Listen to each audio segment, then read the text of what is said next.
Voltemos ao livro de Atos, irmãos, agora no capítulo 23.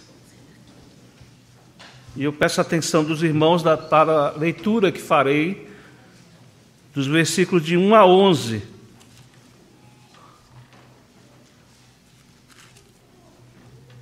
Diz assim a palavra de Deus: Fitando Paulo os olhos no sinédrio, disse: Varões, irmãos, tenho andado diante de Deus com toda a boa consciência até o dia de hoje. Mas o sumo sacerdote Ananias mandou aos que estavam perto dele que lhe batessem na boca. Então lhe disse: Paulo, Deus há de ferir-te, parede branqueada. Tu estás aí sentado para julgar-me segundo a lei, e contra a lei mandas agredir-me? Os que estavam ao seu lado disseram: Estás injuriando o sumo sacerdote de Deus? Respondeu Paulo: Não sabia, irmãos, que ele é sumo sacerdote, porque está escrito: Não falarás mal de uma autoridade do teu povo. Sabendo Paulo que uma parte do sinédrio se compunha de saduceus e outra de fariseus, exclamou: Varões, irmãos, eu sou fariseu, filho de fariseus. No tocante à esperança e à ressurreição dos mortos, sou julgado. Ditas essas palavras, levantou-se grande dissensão entre fariseus e saduceus, e a multidão se dividiu. Pois os saduceus declaram não haver ressurreição, nem anjo, nem espírito, ao passo que os fariseus admitem todas essas coisas. Houve, pois, grande vozearia, e levantando-se alguns escribas da parte dos fariseus, contendiam, dizendo: Não achamos neste homem mal algum. E será que algum espírito ou anjo lhe tenha falado? Tomando vulto a celeuma, temendo o comandante que fosse Paulo espedaçado por eles, mandou descer a guarda para que o retirassem dali e o levassem para a fortaleza. Na noite seguinte, o Senhor, pondo-se ao lado dele, disse: Coragem, pois do modo por que deste testemunho a meu respeito em Jerusalém, assim importa que também o faças em Roma. Amém. Amados irmãos, a palavra de Deus afirma que nós crentes temos dupla cidadania. Uma é celestial, uma é cidadania celestial porque nós fomos resgatados, nós fomos salvos em Cristo Jesus. Nós fomos transportados para o reino da luz, para o reino de Deus.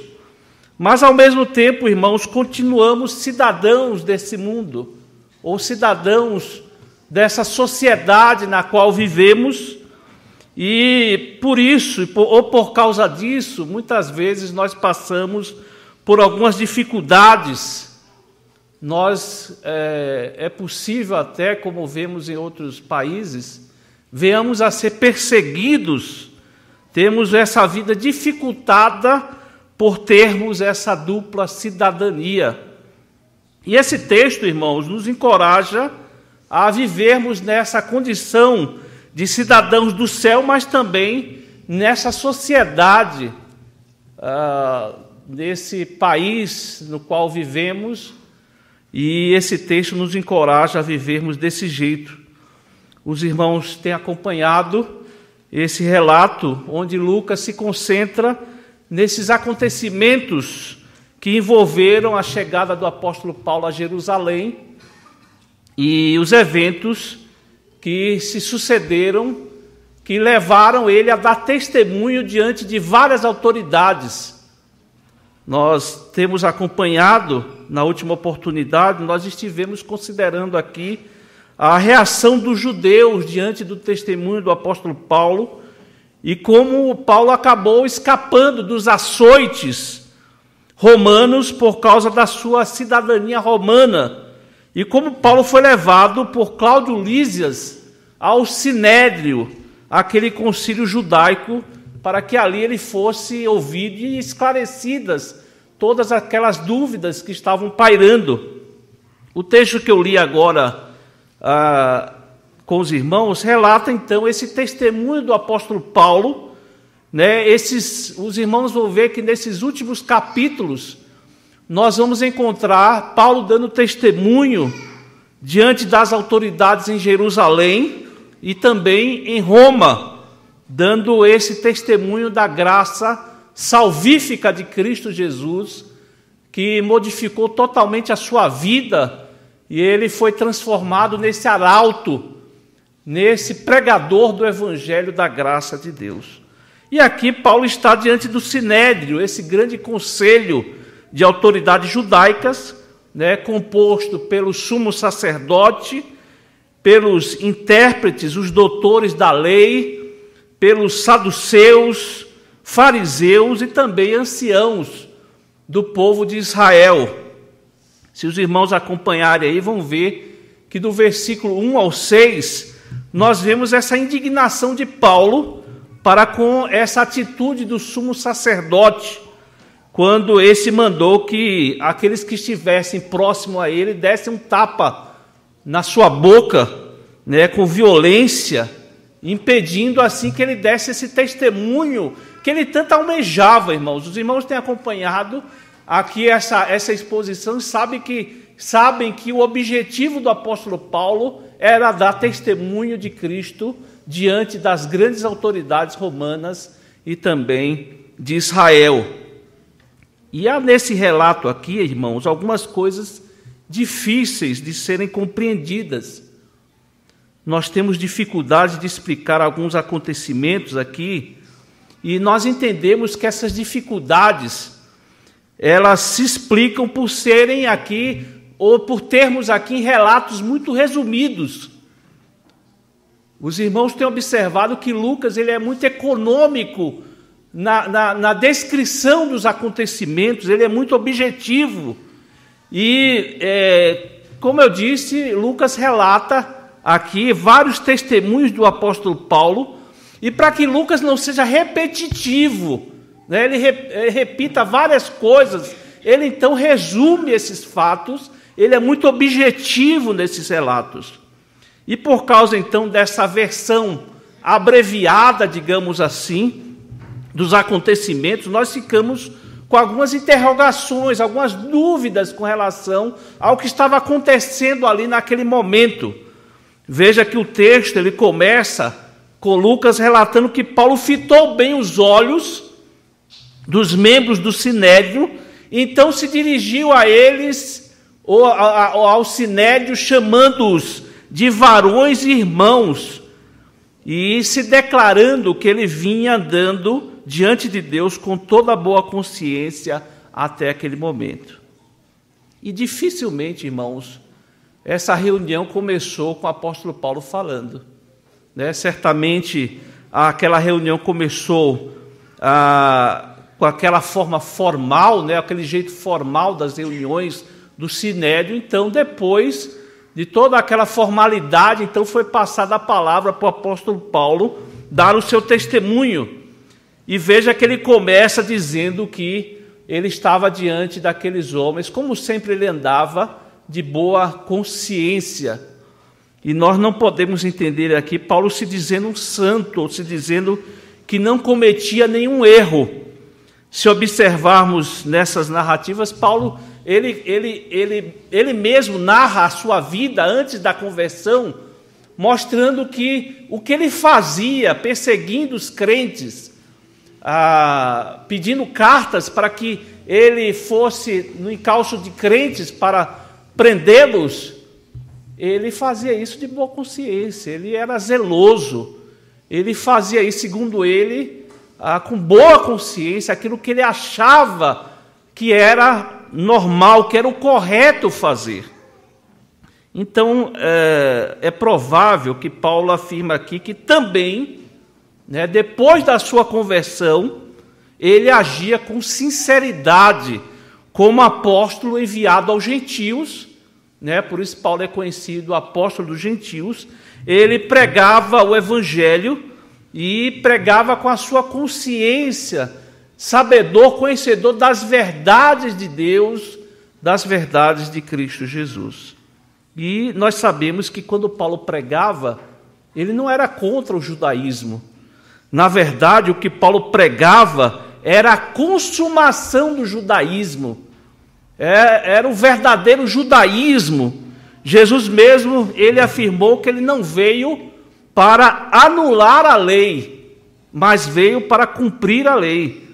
E o que Paulo estava pregando, ele não estava destruindo, ele não estava anulando o judaísmo ou a lei, mas ele pregava o evangelho como realização do cumprimento das promessas que tinha como centro, que tinha como cerne a vinda do Messias, Jesus Cristo que veio.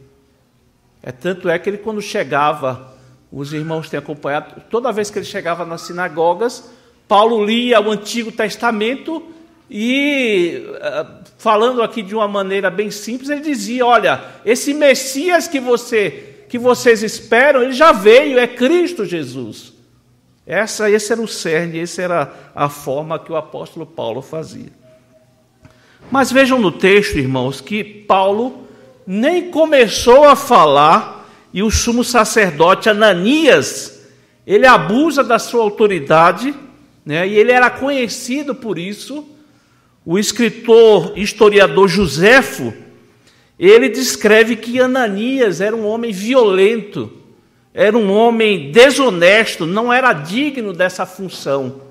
E aqui, confirmando nessas afirmações de Joséfo, e nós não podemos aqui entender a razão disso, ele manda então, de forma violenta, que batessem na boca do apóstolo Paulo para que ele ficasse calado. E diante desse fato, Paulo reage com a imprecação, ele reage com a profecia, quando ele diz: Deus há de ferir-te, parede branqueada. E quando Paulo faz essa referência, chamando o sumo sacerdote de parede branqueada, faz de forma semelhante como Jesus fez, chamando os fariseus de sepulcro caiado, né? Ou seja, por fora eram bonitinhos, arrumadinhos, mas por dentro eram podres, eram hipócritas. E quando Paulo faz essa afirmação, chamando Ananias de parede branqueada, e afirma que Deus haveria de feri-lo, e de fato foi o que aconteceu, pois Ananias seria ferido e morto. Ele foi assassinado pelos rebeldes judeus, que o viam como um dominador, como um tirano, amigo dos dominadores romanos. E isso aconteceu, esse assassinato, essa morte de Ananias aconteceu poucos anos depois, como o apóstolo Paulo afirmou. E quando Paulo faz essa afirmação, irmãos, aqueles que estavam ao seu lado chamam a sua atenção, pois Paulo não poderia injuriar, Paulo de jeito nenhum poderia falar mal do sumo sacerdote. E aí temos a primeira dificuldade desse texto, porque diz o texto que Paulo não sabia que Ananias era o sumo sacerdote. E depois Paulo realmente reconhece que ele não poderia injuriar, não poderia falar mal do sumo sacerdote, tanto é que ele cita o texto do Antigo Testamento, que está em Êxodo 22, 28, que diz: contra Deus não blasfemarás, nem amaldiçoarás o príncipe do teu povo. E é difícil entender aqui, irmãos, que Paulo, depois de dias em Jerusalém, não saber que Ananias era o sumo sacerdote que estava ali para julgar o apóstolo Paulo. E há várias possibilidades aqui, irmãos, de estudiosos para explicar esse desconhecimento de Paulo. A primeira argumentação é que Paulo não teve tempo de saber que Ananias era sumo sacerdote, porque Paulo estava um bom tempo longe de Jerusalém. Alguns estudiosos dizem que ele estava mais de 3 anos, até porque antes de se dirigir para Jerusalém, Paulo ficou só em Éfeso, ele ficou 3 anos. Outro argumento é que alguns atribuem ao problema da visão do apóstolo Paulo. Ele tinha esse problema e ele então não havia percebido que quem falou com ele foi o sumo sacerdote, e quando então ele foi alertado, aí sim ele colocou as coisas no seu devido lugar. Quando ele reconhece que ele deveria fazer distinção, que ele deveria respeitar o ofício daquele homem, né, como sumo sacerdote. Mas, na verdade, irmãos, esses são argumentos, a verdade é que nós não sabemos explicar, porque Paulo não sabia que ali estava o sumo sacerdote, nós não sabemos a razão. Os irmãos podem observar que a partir do versículo 6, nós vemos o testemunho ou a defesa do apóstolo Paulo diante do Sinédrio. E a partir daí a confusão que isso ocasionou. E também vemos a partir do versículo 6, o livramento do apóstolo Paulo, pela graça de Deus, mais uma vez, o apóstolo Paulo foi livre, né, de ser morto. Vejam que o versículo 6 começa com um comentário de Lucas, e Lucas diz que Paulo conhecia muito bem o Sinédrio. Vejam que é isso que ele afirma. Ali estavam os saduceus e os fariseus. Os saduceus, eles eram ligados à administração do templo, aos serviços do dia a dia, e os fariseus, eles eram, digamos, falando de uma forma simples, ligados à interpretação da lei, os escribas, os doutores da lei. E Lucas, então, ele faz esse registro daquilo que Paulo sabia muito bem. Paulo conhecia o Sinédrio, e Paulo se utiliza dessa estratégia para a sua defesa, dando o seu histórico de fariseu. Ele se apresenta dando o seu histórico de fariseu, dando aquilo que era comum entre o pensamento cristão e o pensamento dos fariseus, que era a ressurreição. Eles tinham esse ponto em comum, a ressurreição dos mortos. Vejam que Lucas nos informa, sabendo Paulo que uma parte do sinédrio se compunha de saduceus e outra de fariseus, exclamou: varões e irmãos, eu sou fariseu, filho de fariseu, no tocante à esperança e à ressurreição dos mortos sou julgado. Ó, irmãos, observem bem essa situação. Paulo mal havia falado, tomou um tapa na boca, né, de forma violenta, e aí ele deve ter pensado assim: eu tenho que ser prudente, eu tenho que ser sábio, eu tenho que ver uma forma de me defender dessa situação, eu preciso usar uma boa estratégia aqui. E foi isso que ele fez, conhecendo essa peculiaridade do concílio, do sinédrio, e sendo honesto com o seu histórico. Afinal de contas, ele realmente era fariseu, filho de fariseu.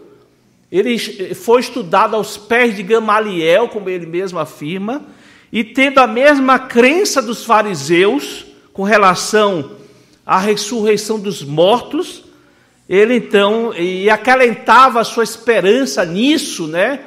Que os mortos vão ressurgir dos mortos e viverão eternamente com Cristo Jesus, porque os saduceus não tinham essa crença.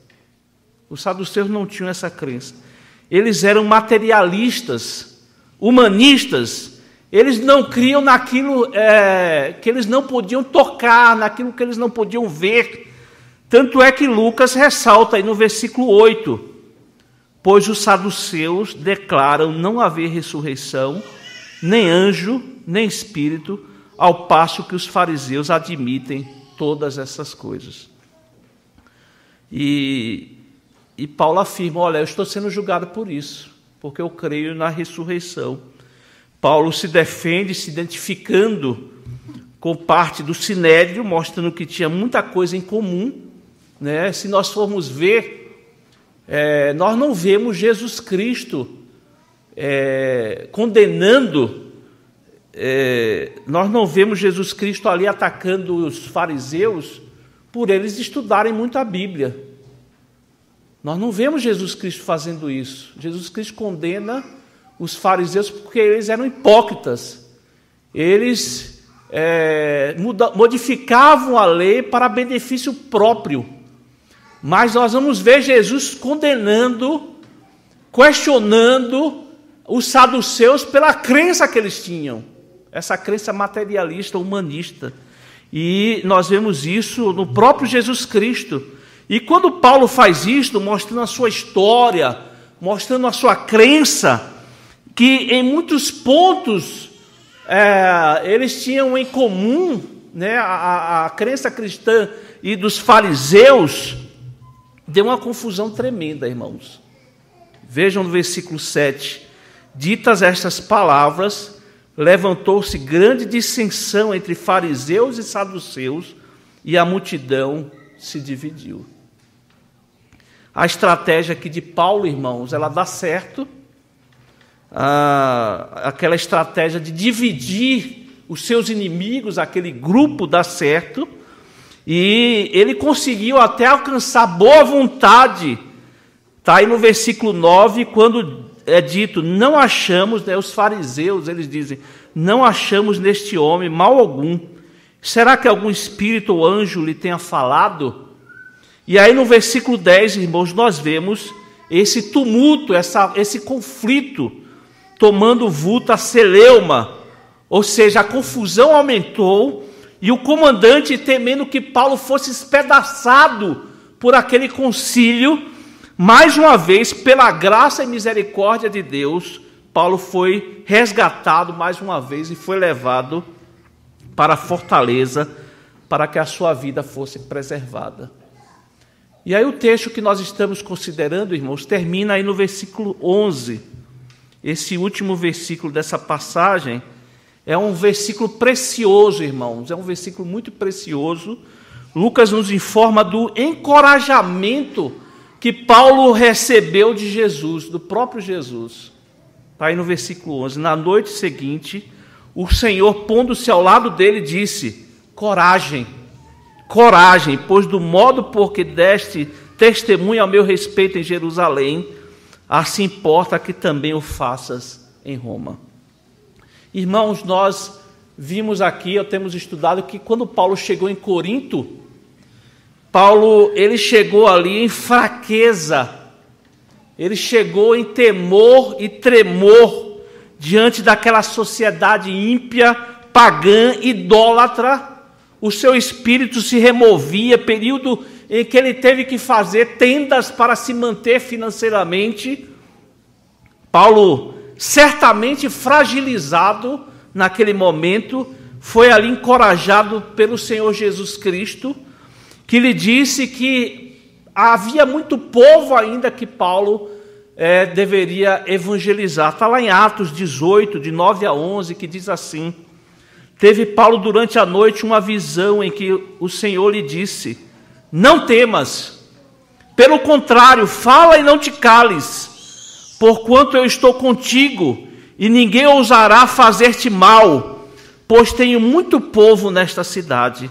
E ali permaneceu 1 ano e 6 meses, ensinando entre eles a palavra de Deus. E novamente aqui, irmãos, nesse texto que nós estamos considerando, nós vemos Paulo sendo encorajado, Jesus aqui trazendo palavras de encorajamento a Paulo no seu ministério, na sua caminhada como apóstolo dos gentios. Imagine os irmãos, como foi importante esse encorajamento, essas palavras de Jesus Cristo, e encorajando a Paulo a seguir no seu ministério. Nós sabemos, irmãos, que Paulo tinha esse propósito, esse plano. Lá em Jerusalém, ele, diante das autoridades, dá o seu testemunho do evangelho que o transformou. E havia o objetivo também do apóstolo Paulo de chegar na grande capital do Império Romano para pregar, para levar o seu testemunho da sua salvação em Cristo Jesus. E diante desse relato, irmãos, dessa narrativa, eu gostaria de trazer algumas lições para a nossa vida prática, para o nosso dia a dia.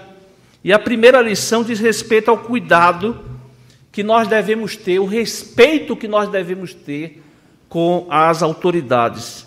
E essa é uma situação que muitas vezes deixa o crente em situação difícil.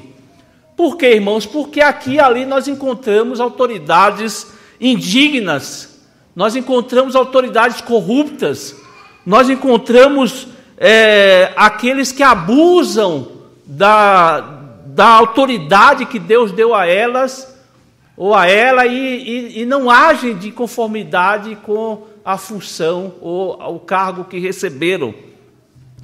E mesmo assim, irmãos, mesmo assim nós devemos mostrar respeito, porque toda autoridade é instituída por Deus. Paulo, como apóstolo, ele condena a atitude de se levantar contra as autoridades. Mesmo Ananias, aqui nesse texto, um corrupto, um tirano, um homem violento, Paulo, quando ele reconhece que Ananias é sumo sacerdote, ele à luz da Bíblia, à luz da palavra de Deus, ele corrige isso. Quando ele diz, porque está escrito, não falarás mal de uma autoridade do teu povo. E muitas vezes, irmãos, é difícil se submeter, honrar essas autoridades, mas eles são ministros, eles são espada de Deus. E assim nós devemos respeitá-los. E é um tema, é verdade, que merece um estudo, merece uma aprofundação, mas a instrução bíblica, irmãos, ela é muito sábia, porque o pior governante é melhor do que o caos. O caos que se instala, o caos que muitas vezes reina, que se sucede quando não há quem lidere, não há quem esteja à frente, não há uma autoridade que possa apontar os rumos. Lembrem também os irmãos que quando Deus coloca uma autoridade ruim entre nós, é para que nós sejamos disciplinados, é para que corrijamos os nossos caminhos. E muitas vezes Deus faz isso mesmo, coloca autoridades para nos disciplinar, para nos punir. E essa é a primeira lição, irmãos. Nós devemos respeitar as autoridades porque são instituídas por Deus. Como crentes também, é outra lição, como crentes, não fomos chamados, irmãos, para sermos ingênuos. Nós não fomos chamados para sermos bobos, tolos.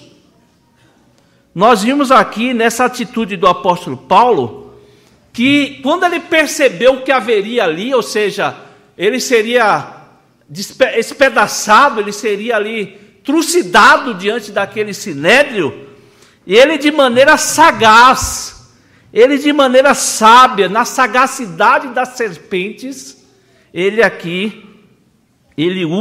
faz uso dessa informação de forma legítima, irmãos, para dividir os seus inimigos, para enfraquecê-los. E ele usa então essa estratégia. Vejam que Paulo aqui não mentiu, Paulo, ele não foi desonesto, mas ele usou da sua boa consciência, como ele afirma no versículo 1. Tudo o que Paulo fez aqui foi de procedimento legítimo, diante da sua cidadania, suas convicções teológicas, até porque, irmãos, a ressurreição dos mortos é um ponto base da nossa fé cristã. E Paulo faz uso dessa verdade basilar da nossa fé como estratégia para ali dividir os seus inimigos, dividir aqueles que o afrontavam e desejavam matá-lo com violência. A terceira lição que nós encontramos aqui, irmãos, é exatamente, como eu já citei, a importância da doutrina da ressurreição dos mortos. E nós vemos que Paulo destaca isso constantemente, não só a doutrina da redenção em Cristo Jesus, mas a ressurreição de Cristo mostrando o seu poder. Ele é Deus, irmãos, ele venceu a morte, e é esse Jesus que o apóstolo Paulo prega, e é esse Jesus que nós devemos pregar, que é esse Jesus que nós devemos anunciar. Em 1 Coríntios, na sua primeira carta aos Coríntios, o apóstolo Paulo, ele escrevendo no seu conhecido capítulo da ressurreição, Paulo trata com cuidado, com precisão esse assunto que é basilar da nossa fé. E Paulo mesmo diz que se a nossa esperança, irmãos, em Cristo, se limita apenas a esta vida, nós somos os mais infelizes de todos os homens. E Jesus, irmãos, as primícias dos que dormem, é a nossa garantia. Nós não estamos na expectativa, irmãos, de algo, digamos assim, inédito para nós. Não, já aconteceu alguém ressuscitar dos mortos. Jesus fez isso. Ele ressurgiu, ele venceu a morte. E nós não estamos falando aqui de uma ressurreição como a de Lázaro, porque Lázaro depois voltou a morrer, irmãos. Nós estamos falando aqui, é o que nós cremos, é aquilo que nós esperamos, a ressurreição para a eternidade, com corpos incorruptíveis, como o apóstolo Paulo mesmo afirma na sua primeira carta aos Coríntios, capítulo 15. E a última lição, irmãos, é o encorajamento que o apóstolo Paulo recebe do Senhor Jesus, está aí no versículo 11. Eu chamo a atenção dos irmãos para esse ânimo, para esse encorajamento que Paulo recebe, porque Paulo ainda, ele já tinha passado, irmãos, ele passaria ainda por várias tribulações, aflições, como é o caso do naufrágio que ele passaria, as prisões que ele passaria, tantas outras coisas, irmãos. Mas ele estava certo que nada o impediria de cumprir o seu ministério, nada mudaria a sua missão de anunciar o evangelho na grande capital do Império Romano. Sabe por quê, irmãos? Porque foi Jesus que garantiu, que deu esse ânimo, esse encorajamento para que ele prosseguisse na sua missão. E alguma coisa semelhante se aplica a nós também aqui, irmãos, com relação a isso, porque nós podemos passar por aflições, nós podemos passar por dificuldades. Aliás, a Bíblia afirma, irmãos, que se nós formos crentes, fiéis, dedicados, a Bíblia promete isso para nós. Está lá em 2ª carta de Paulo a Timóteo, no capítulo 3, versículo 12, que diz: ora, todos quantos querem viver piedosamente em Cristo Jesus, serão perseguidos. Mas assim como Paulo, irmãos, que trabalhava na perfeita segurança, nada nesse mundo poderia impedi-lo de chegar a Roma e cumprir a sua missão de falar diante daquelas autoridades, nós podemos crer também que nada poderá nos separar do amor de Cristo. É isso que a Bíblia afirma, irmãos. Nada poderá nos separar do amor de Deus que está em Cristo Jesus.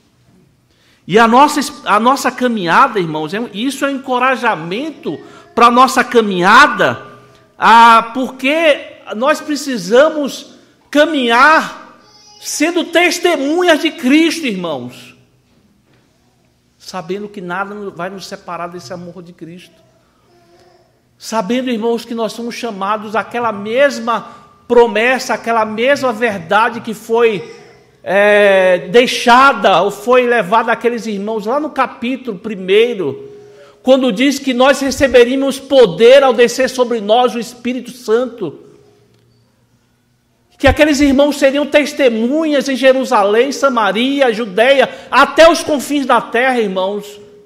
Essa realidade é para nós também.